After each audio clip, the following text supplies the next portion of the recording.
O mga tol, magandang araw sa inyo. Si Robin po ito. Usong-uso na naman po ngayon ang dengue. My goodness! Sa mga panahong katulad nito, bawal po tayo magkasakit. Kasi sa totoong buhay, walang kat-kat, tuloy-tuloy ang aksyon.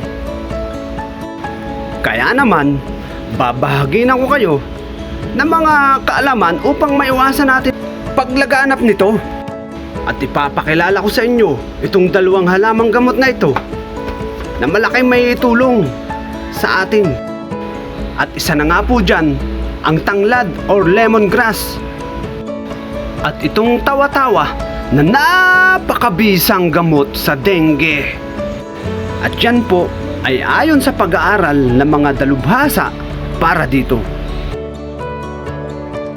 Kaya kung napanood mo na to, huwag ka nang mag-atubili, i-share mo na to para sa iba naman. Kailangan pa ba namang lambingin pa? Naka-flash na po dyan sa video ang mga pamamaraan. At hanggang sa muli, adios, Peanut! My goodness!